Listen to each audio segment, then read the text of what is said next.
G'day, this is Travis Marker. I'm with Steward Growth. My day job is also that I'm an attorney and I work in a mediation setting and do conflict resolution. So I've been conducting today's conflict coaching seminar. Others may join us as this progresses, but until that happens, we'll just continue to kind of move forward. Um, as I've been thinking about this topic for today of conflict coaching, one of the things that stood out recently in some of the things that I've been engaging with is how we know that we are understood or how we understand other people, because that is definitely part of the process. This comes out a lot in some of John Gottman's work regarding why marriages succeed or fail, or the seven, successes steps 7 steps for a successful marriage, or I'm also listening to a book right now called Dignity. And I've listened to Loving Consciously and Wired for Love and a variety of these books. I think they all eventually will talk about the idea that in order to really participate in a relationship, you have to have the ability to communicate and to understand what you're communicating. Because obviously we can talk and we talk a lot and we do things that indicate we're communicating, or we're attempting to communicate, I guess would be the more appropriate word. We're attempting to communicate, but we're not, in fact, communicating.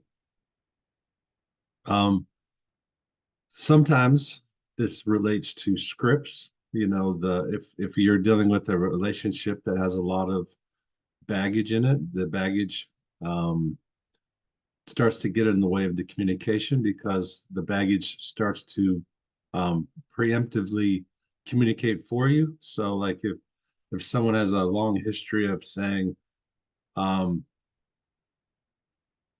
take out the garbage,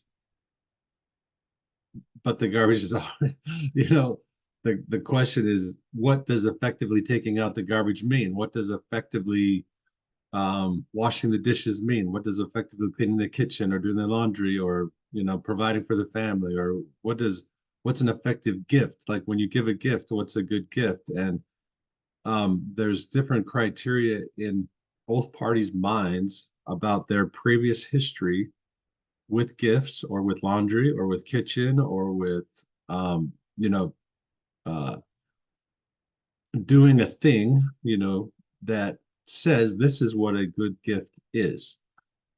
That doesn't in fact mean to the other party that's what a good gift is. It just means that that's your understanding initially of how you're going to attempt to address giving a gift or doing the laundry or washing the kitchen or cleaning the bathroom or doing yard work, whatever it might be.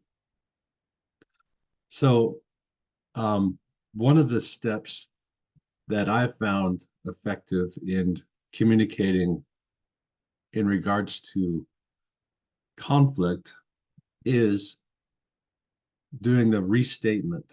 So, and I appreciate that, nothing that I'm saying is coming to you as, just whole cloth from me, Travis Marker.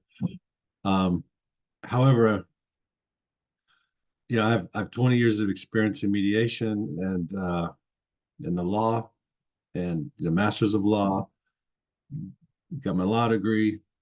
So there's a lot of things that have happened there, but also, I have to give credit to, like, I have a therapist and he does a really excellent job. I have many people I work with who do excellent jobs. I've worked with many mediators who do great jobs. So I appreciate all the people who've helped my, participate in my education and learning as I, share ideas and thoughts. I mean, I try to give credit where credit's due, but I don't always get it. But one of the things that Gottman, as well as my therapist, have recommended is the asking a clarifying restatement question instead of responding, particularly instead of responding defensively. So if someone says, I would like you to clean the kitchen, and you've already done it, then there may be an element of defensiveness saying, well, the thing is done. Like, what are you asking me to do? However, Gottman and other professionals would say, ask what is specifically meant. So help me, this would be an example. Help me understand what a clean kitchen looks like to you. Or help me understand what a good gift is for this event. Help me understand what appropriate dress attire is for this event. Help me understand what you mean by a clean yard or doing the laundry. Help me understand um, what a perfectly folded towel looks like. Uh, I remember I mentioned the towel one because that came up when I was first married. We had two different ways of folding towels. I did not know that there were multiple ways to fold towels because at my house they were all folded the same way for my entire life. Unfortunately, the same thing had happened at my wife's house. She had always folded towels a certain way. Um, and so we had to agree upon what was the best way to fold a towel. I think to my wife's credit, hers was tighter, but also made sense. Like it worked out. So it wasn't something we fought over because, I liked the way she folded the towel. It was a innovative new thing I learned. And so it was embraced. However, there's definitely things in our lives that are not that way. And so we do have to say, help me understand, or can you explain to me?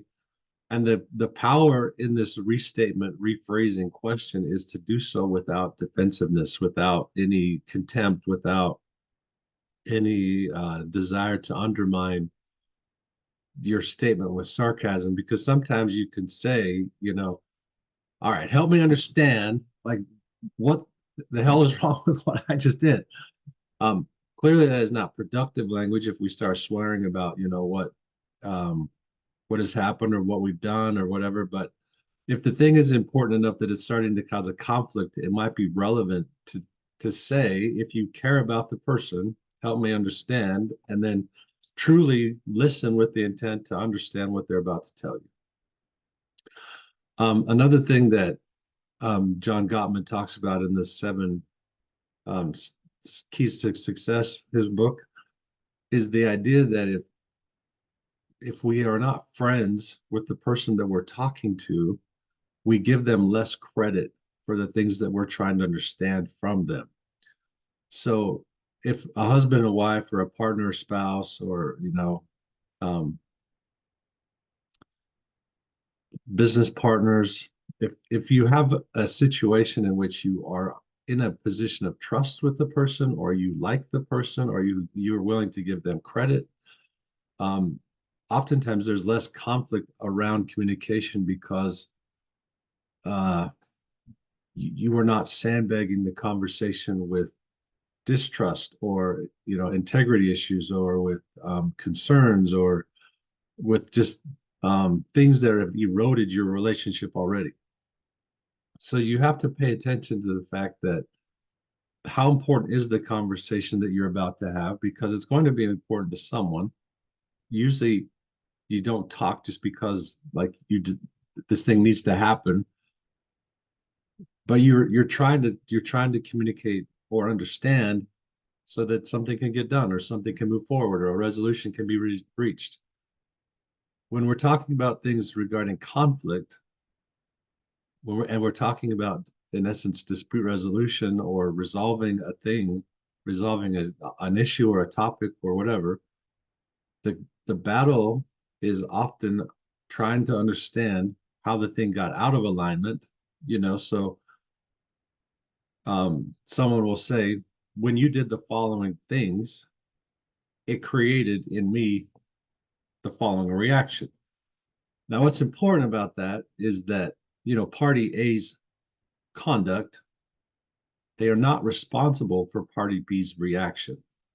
They may or may not be able to anticipate it. They may or may not have an idea that it might be coming. They may or may not understand that it would hurt their feelings or whatever it might be. But party A doing something does not trigger a, uh, a predictable or reaction that party A is automatically responsible for. However, depending on personality types and depending on personality engagements and relationship rules and relationship things, if there is an intent to create a harmful reaction or an intent to create or whatever, or even if there was no intent at all and it does create some injury, that is where the conflict arises, is that the parties are then able to say, when you did the following, I felt, or this happened, or whatever. And that invites the parties opportunity to, it gives the parties an opportunity to explore how maybe their conduct, words, actions created the injury, and the way in which that injury could be, addressed. Um, if it causes damage, so when a party rams a car into another car, the intent is relevant potentially, but the fact that there's a damaged car is of more significance than the fact that there was intent to damage it or no intent to damage it. The thing is damaged. And we often will give people more credit in a person property case because the thing is damaged. One of the things to think about is how we would give that same credit in relationships. If a person's emotions are damaged, or if their feelings are hurt, if they, if something non-material has happened that caused harm, there could be ways to address that, um, that are practical, that are reasonable, that a reasonable person would probably engage in that thing. A feeling person would engage in that thing to try to help resolve the situation. The question that you're dealing with, when we're dealing with things that are not material, like property damage, is that they're abstract. So because they're abstract, they're harder to measure or quantify or assess or provide. Um, you can't go to your adjuster and get an adjusted assessment of someone's feelings if they're hurt. I think the America's just joined us. She's at another location, and she's gonna, I think, not share her video with us, but it would be great to have her participating. One Thanks. of the things I'm exploring right now, America, is when, for example, if you damage a car will have a specific thing that could be addressed. Like, if they have a damaged windshield or a damaged bumper, somebody can walk out and assess that, and you can take accountability, or your insurance company can take accountability. The difficulty with emotions or more abstract damage is that it's harder to understand how we would equate sufficient restitution or sufficient repair to that thing. Mm-hmm. Um, how would you go about assessing? What do you need to do to address somebody's harm when it's not material in nature? That is really difficult. You might look at some precedents and see what has happened in the past. And Well, and I think that when we're talking about long-term relationships and conflict resolution, that becomes difficult because uh, I think that if we're talking about a business and a business, they may not have a lot of history that specifically guides them on how to restore harm or trust, but Mhm. they can go through kind of some industry expectations about, generally people should be able to trust each other if they do the following things. And a business to business thing or a person to person thing that has very little engagement, it might take less. However, if we're talking about things like relationships that have existed, a marriage for 26 years or 50 years or five months or 5 years, the history that sandbags that repair attempt is also going to impact what it means, because um, for the example, you'll hear the things, well, you always say you're sorry, but you don't change anything. And Mhm. that defensiveness can come in because you don't change anything. If it's over 50 years or 26 years or 5 months, or then it's more impactful to the other person because they're also, that response is eroding their integrity, right? It's likewise harming them because in essence, you're saying things like, well, you're not really an apologetic person. You don't really change. You don't really care about me. You don't really whatever. Like we're having this conversation again, like you did it again. And the repetitive nature of the unresolvable pain that is showing up again starts to become a distraction or an obstacle to the conflict more than the specific thing. Mm-hmm. So the opening thing that I talked about, I guess what I'm exploring today is the idea of how do we effectively communicate? How do we actually feel like the other person is understood? And when we talk about consciously loving and restitution, the one of the things that was explored in the book conscious loving is the idea that we have to take the time to actually hear the other person before we can respond. But this isn't like oftentimes we hear people say, well, you should seek to understand and then be understood. um and I think people make that a little bit too brief, like they're just hoping that that worked out or that was fine. Or but I think that actually taking the time to sincerely understand, or to sincerely allow the person to fully express themselves before we engage in the process, I think helps restore balance. And one of the books I'm also listening to right now is called Dignity. And the idea is that part of helping someone feel understood is that we are in fact restoring some dignity to them because we're taking the time to actually understand them. Do you Mm-hmm. think that how would you put that in, like, what are your references for that? Sure. Well, I think that's huge. Definitely. My mentor would have called that recognition. And basically, until you can communicate back their perspective in a way that they say you understand what they're trying to say, you got to keep working on it. So you can ask clarification questions like, is that what you're talking about? So um, you try and map out as thoroughly as possible what all of their concerns are. Ask them if that's all, ask them if that's accurate, ask them if there's anything else.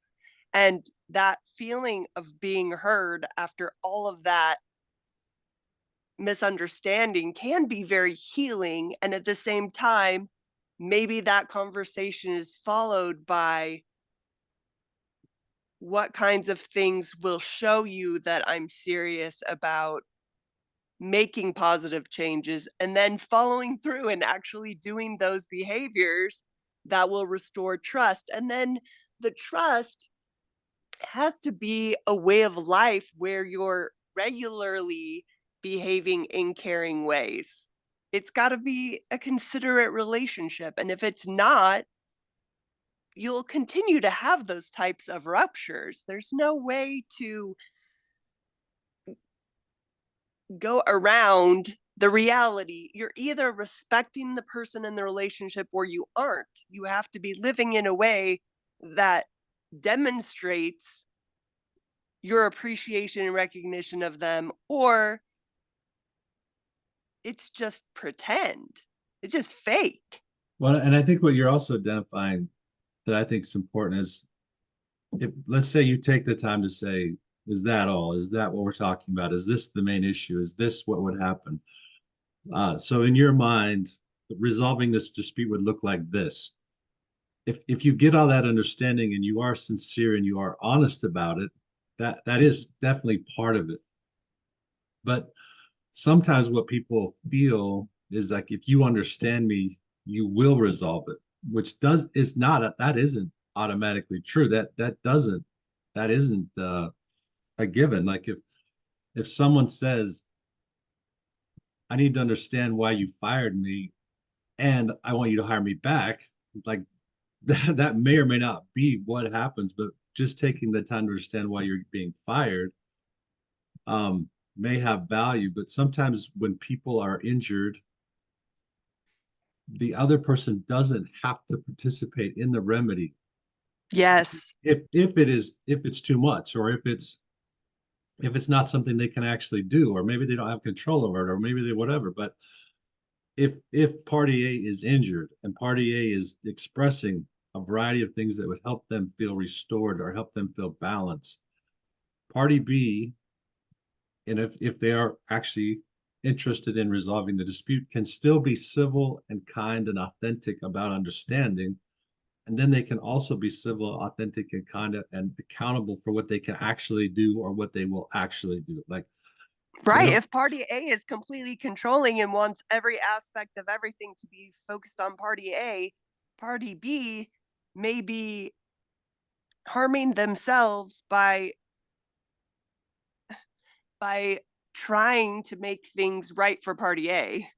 Correct. Yeah, like if solving all of party A's problems creates in party B like significant damage or mental health issues Yeah. or apathy or other consequences, party B should not perform, right? Yeah, for Like, sure. I was definitely talking about appropriate yeah, behavior but I changes. no, but I yeah, and I'm not saying anything you said wasn't correct, but I think that sometimes we have to, when we're in a state of conflict resolution, understanding whether the thing can be resolved or should be resolved, particularly as the other part, as this the injured party would like, that is also part of the process because you're identifying, you can't just give them lip service, which I agree. You should be sincere in seeking to understand, but if you also love yourself, love your company, appreciate your value, you have to be able to look at the process with an awareness of what your limitations are. And if you're doing that in an accurate or honest and open way, even on your side, there will potentially be boundaries to what you can actually do once you fully understand what the party's trying to express. Absolutely. And just because that person wants it doesn't mean it's going to solve the problem. You Correct. might do all of those things and still have very significant issues that haven't been resolved by all of the different efforts you've done. Correct. Yeah, I mean, and that could be because when the parties are saying, you always say you'll do it, but then you never change. It's reflecting a sense of I don't feel understood. And party B can say, well, help me understand what that thing would be like so that my actions can reflect that I care about trying to resolve this thing or trying to fix this thing. But it could also be party B saying, my impression of what you're saying that I don't change, I don't know that I can ever perform that. So, Well, maybe it's completely rejecting who that person actually is. Maybe that person, that party A, is asking for changes that are fundamental to that person's identity. correct. And if that's true, then party has to like assess, if the apology or the actions or the whatever cannot be performed in a way that will actually satisfy that core problem for party A, party A has to address that, right? Like sometimes, for example, like if a parent comes after a child and says, I'd like this child to apologize to me, the child may not have the capacity to do that. Or like if somebody says, you stole thousands of millions or whatever dollars from me, but I realize you're bankrupt, like being bankrupt is part of the issue, right? Like there's a variety of deficiencies that might exist on party B's side that party A has to eventually approach and say, I'm Mm-hmm. expecting a resolution that even the resources for do not exist. Mm-hmm. I was recently shared. I think I'm trying to remember the guy's name, but it's Bill Maher, right? He's the comedian, satirist. I'm continue with your thought, please. I think it's Bill Maher, but he recently made a statement about the Israeli Palestinian conflict. Mm. That was interesting because He is part Jewish, so he's not speaking necessarily, totally out of school. He is a satirist. I mean, he is a person who's um I don't know if you irreverent. could be part Jewish, Travis. You're just No, Jewish. well, I mean, his dad was like German. Anyway, his dad's definitely a wide angle person, and his Okay. mom was Jewish.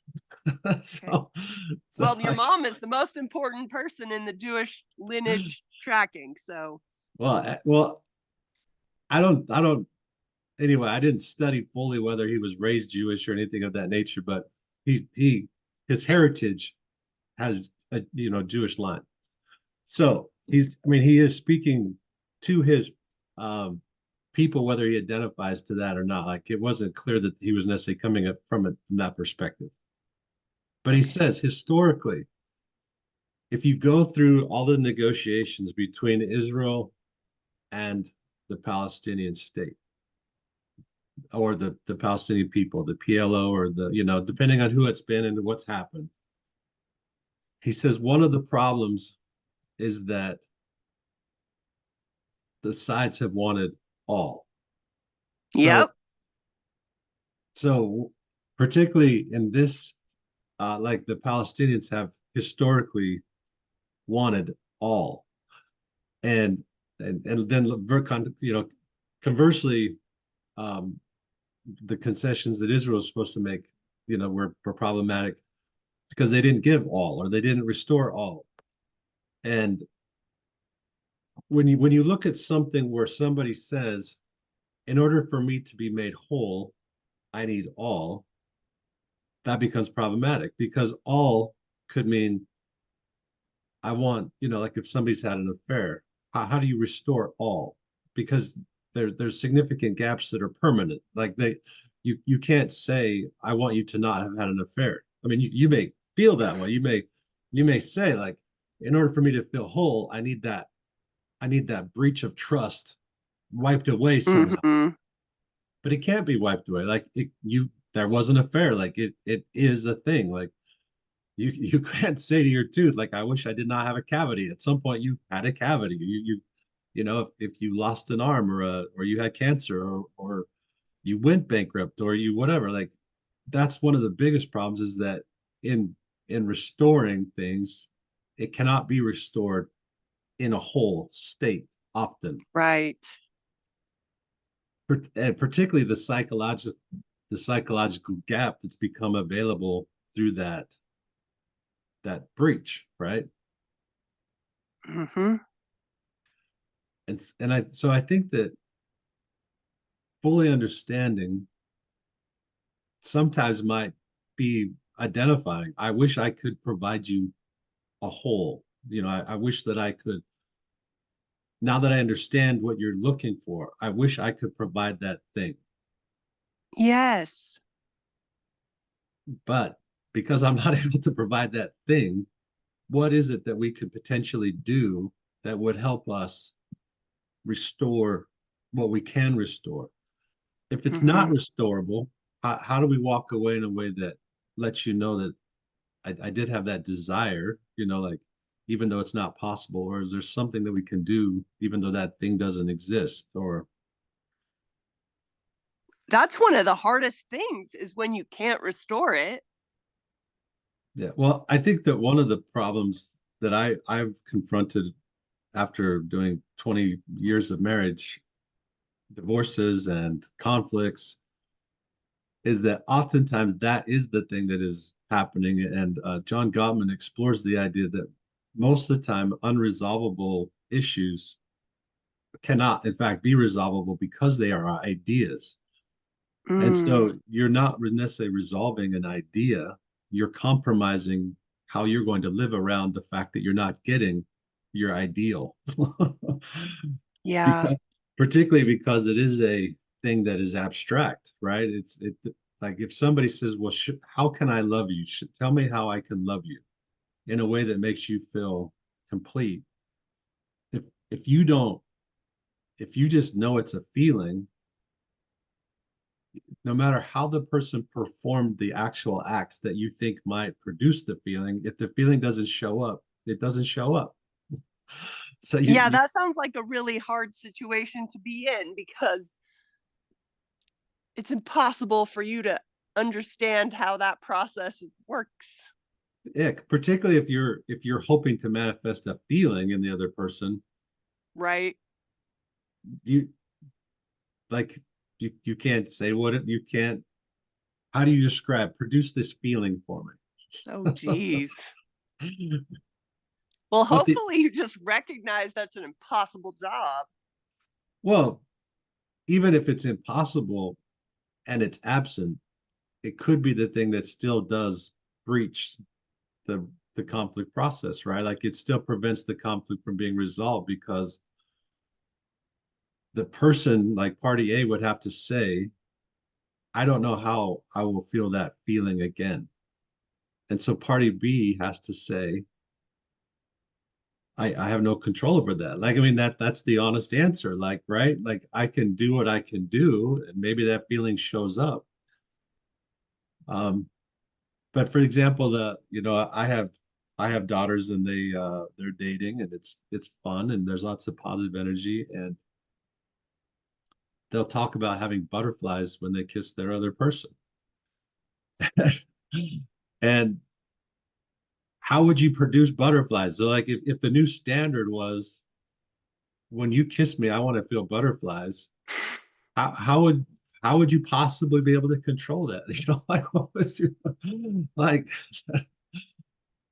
I have no idea myself Whew. if there's manuals out there on how to produce butterflies, but Well, if you that figure it out, it's probably worth something. that's true. But if a marriage relationship now revolved around the standard of every time you kiss me, I would like to experience butterflies, that's pretty impressive. But it would also be like nearly impossible. And also probably abused by people who want to make you feel butterflies even though they have bad intentions. Potentially, I mean, even if you sincerely desired to produce butterflies every time, that would be difficult. I mean, the like if Yeah. I anticipate the reality is the butterflies wouldn't show up just generally. Like I mean, you could anticipate there has to be elements of sincerity. There has to be elements of, like some charisma or, the attraction between the parties. So, I mean, there's a lot of positive chemicals that, Connection. yeah, connection that ultimately produce butterflies. But I mean, start because with eye contact. This isn't that hard. If you're yeah, gazing for long enough and you care about each other, butterflies. maybe. I mean, but that's the point is it's a maybe, right? It's still not a guarantee. And I think that when we're talking about things that can't be measured, like I would like to have a chocolate cake or whatever, like even a chocolate cake, you have to add some specificity to it, like seeking to understand what a chocolate cake is. Like it's not like I would like a dry, hard chocolate cake. I would like, maybe I would like a definite moist chocolate cake that has, in my situation, it's a German chocolate frosting and Yeah. Well, if you're looking at the entirety of the dating experience, it's kind of like let's go on a bunch of dates with a bunch of people doing a bunch of different things and see what conditions produce butterflies. And if I'm with a person that gets butterflies more, I'm more likely to keep trying with that person. It's kind of like an investigative thing that has to happen in real time. sure. Well, and I agree that if party A is taking that type of responsibility for the expectation that party A would like to feel when being kissed, producing butterflies, that is fine for party A to explore those things, right? Sure. The question is as party A starts to reject B, C, D, E, F, G, H, I, who cannot produce butterflies, the question is how does party A explain um, that rejection in a way that helps those rejected parties feel like even though they couldn't produce this abstract thing that actually, I mean, it's a chemical or whatever, like it's a chemistry type reaction inside party A's body and mind and heart and feelings. Um, that there's still a conflict there, right? They're being rejected because they can't produce a thing. Boy, I think you're mapping out a lot of the whole dating difficulty is a lot of people are trying to make butterflies that aren't going to happen, and then they're like, why can't I need to keep trying, I need to keep doing other things. No, it's Yeah. okay, you're okay, even if you don't produce butterflies for this person, just find the right person, the butterflies will happen. Well, but I also think what you're talking about, even as you're saying, I mean, you can't try too hard and you can't expect too much and you can't take responsibility for the things that aren't your responsibility or you have no control over. It's that accepting things that you can't change, yeah, well, and I think that, changing things you can. but also the element of trying, like I think even as we kind of branch out from kissing and butterflies here, when we're trying to create an effect or trying to make something happen, we like if we start to have a negative energy around that those attempts. Well, you can get into manipulation too if you're trying. You can Correct, be you could definitely. controlling situations, trying to make things happen. Yeah, well, well, I think there's the one side is the controlling manipulation, but then there's also the trying Intention? desperation, like when you're it's Oh, yeah, anxious, yeah. right? Like you're anxiously attempting to restore something in desperation.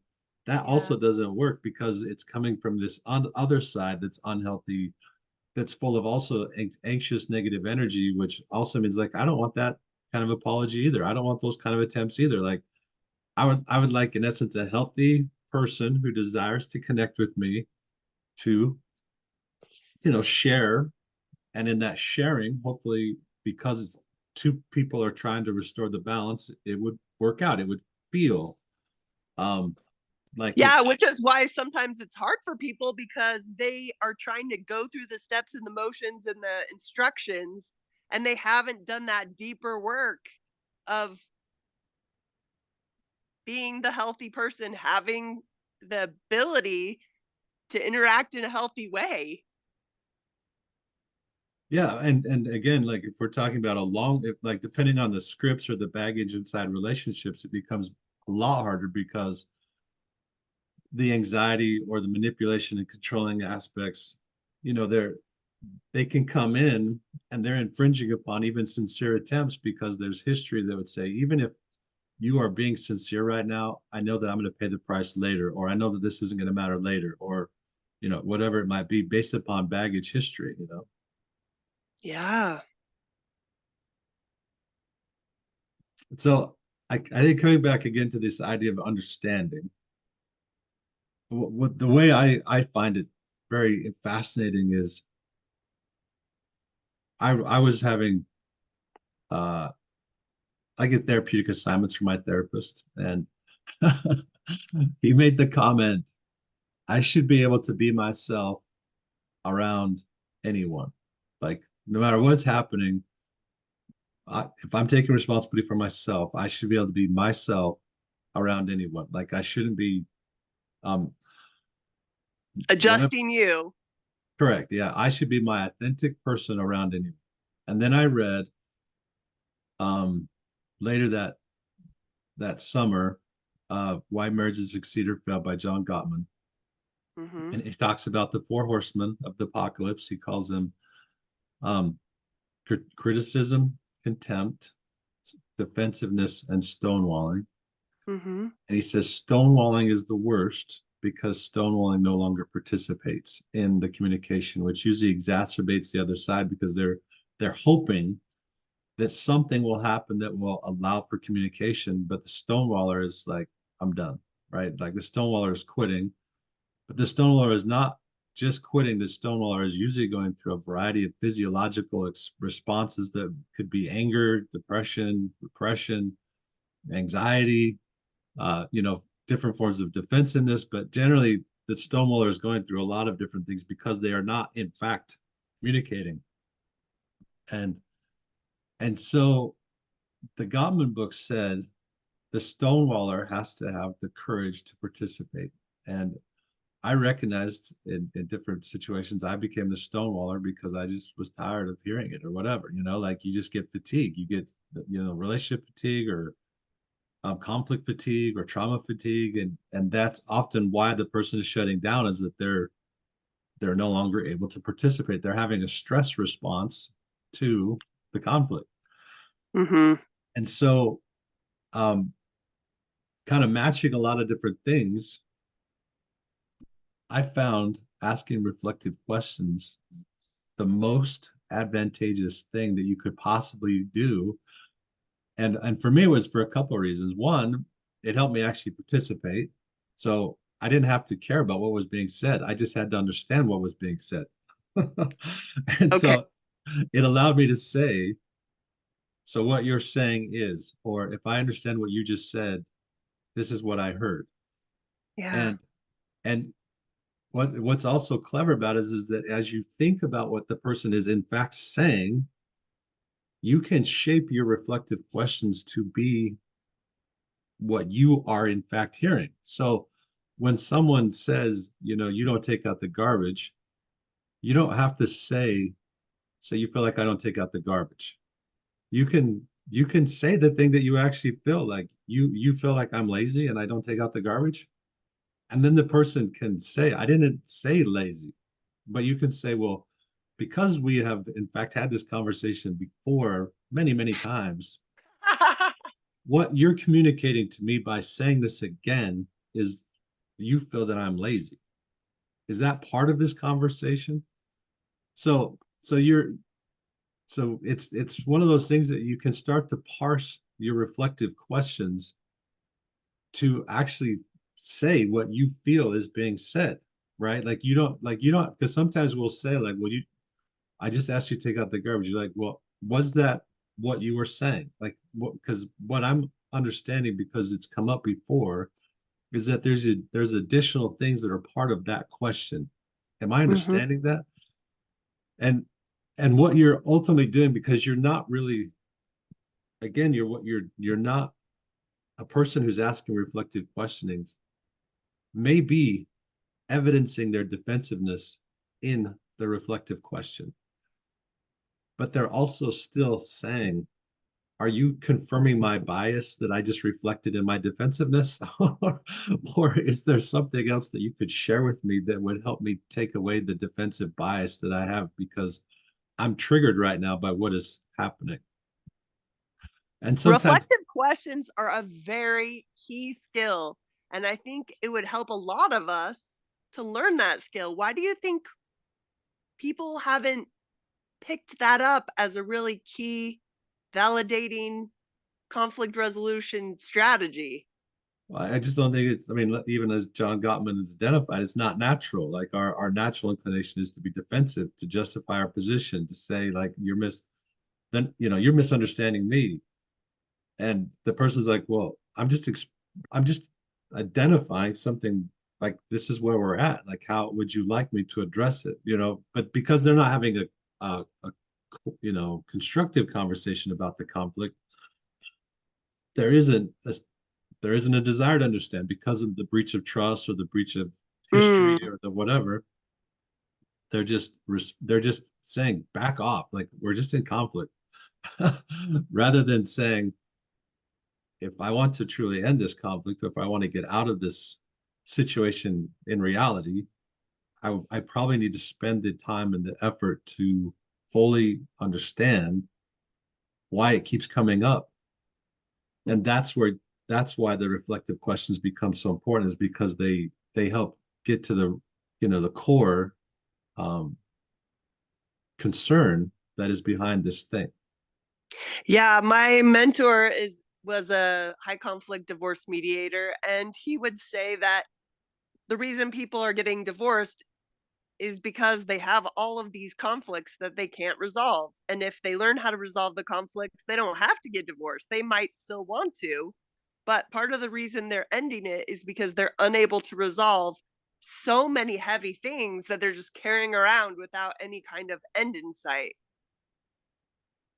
Correct. Yeah. Where and I think there's literally a fatigue around the process of trying to end those things. For sure. And I know that there's some things that are more housekeeping things that, just don't get resolved, and some people are able to wash them under. But when you have things that are part of your identity, like an affair would be part of an identity. Domestic violence can definitely become part of a person's identity. uh Anytime that somebody has overtly betrayed themselves in order to preserve the relationship becomes part of the identity. Anytime people recognize settlement, like where they're just like, I have to concede something that was really important to me, that becomes part of their identity.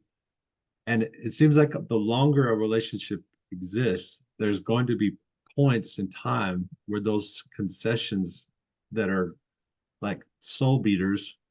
It just costs too much. Right. And so if you have too many compounding costs that relate to a person's soul or dignity, eventually they're just like, I just, I don't even know how or why I would resolve this.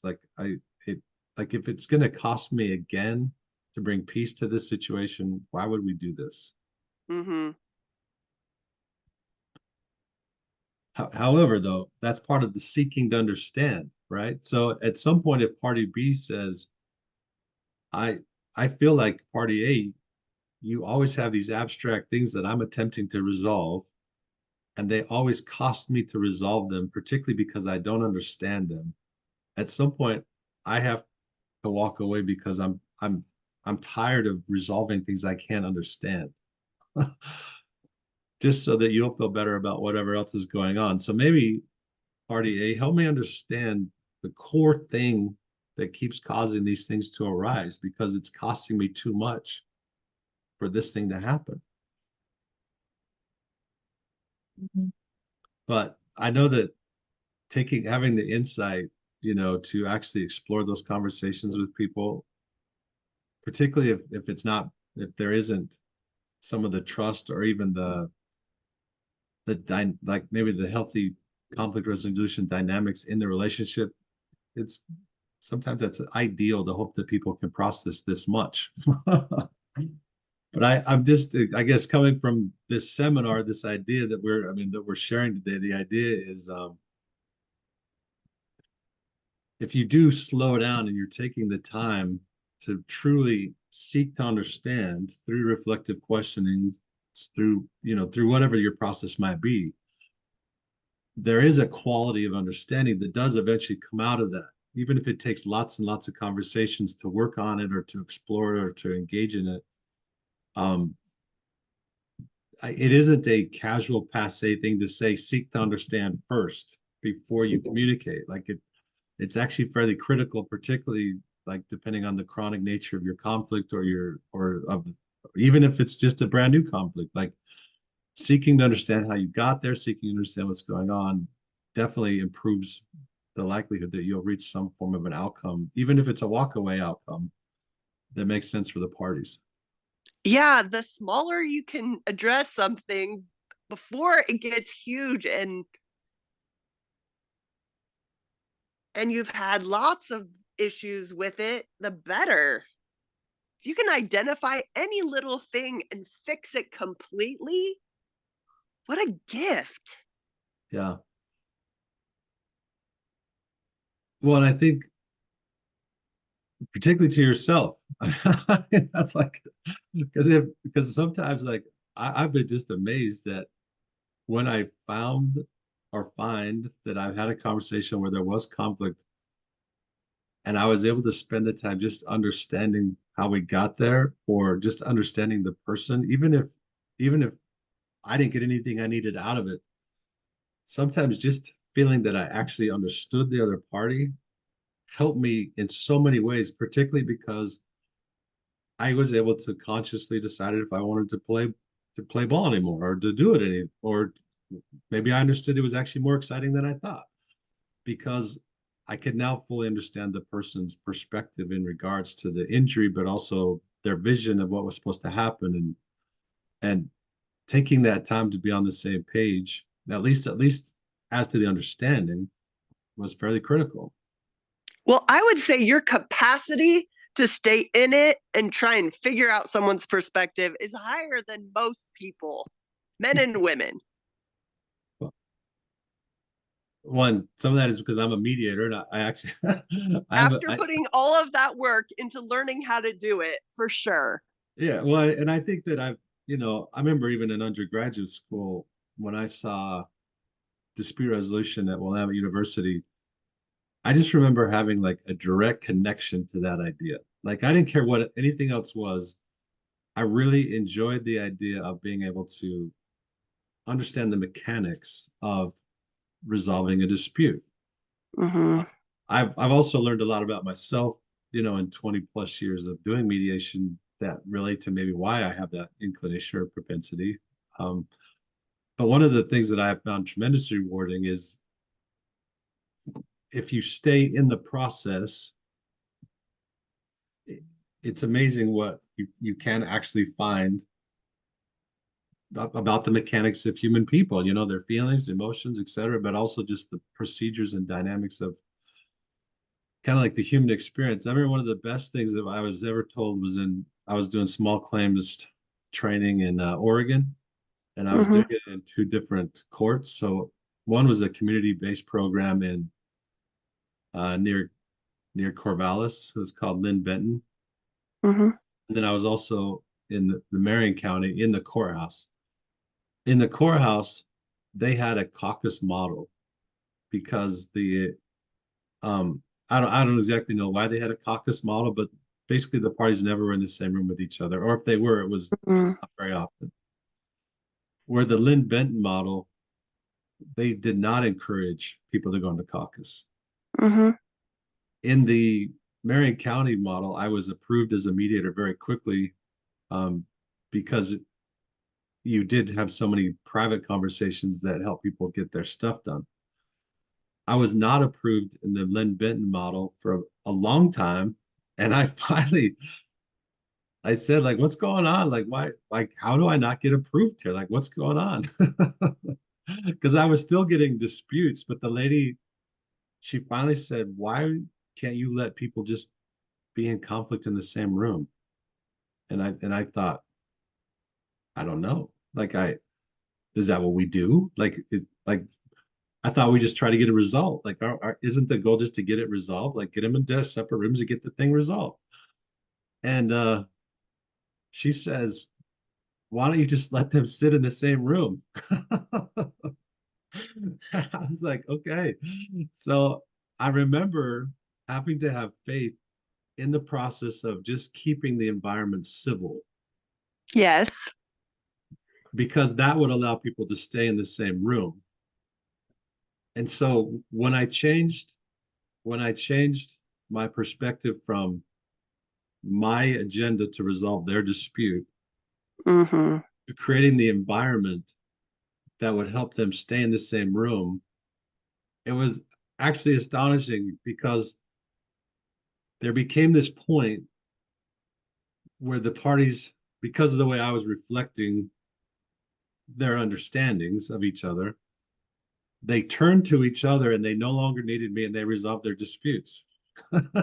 And I just remember thinking, oh my gosh, because it was actually that magical, like, or it was like this moment, and it happened over and over and over again, where if I could just keep the environment civil and help them understand their different positions, eventually they just turned to each other and they reached a resolution. And I was literally astonished because I did not know that was possible. You might Mm-hmm. think that that's possible. Like, I mean, there might be people out there who watch this later and go like, well, of course that's possible. But when you're in a conflict with people, oftentimes you don't know that that's possible because of where they start off and how angry they are and like how pissed they are and like whatever's going on. Like sometimes you don't know that if we can't get them out of the different rooms, like maybe they need breaks. And I'm not saying that there aren't situations where people didn't need breaks, but considering that it was a small claims court and a community dispute resolution court, um,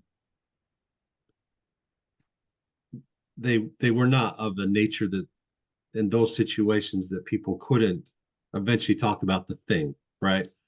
Like Yeah. like I had one where a parent was suing another parent because the child broke the glasses in daycare.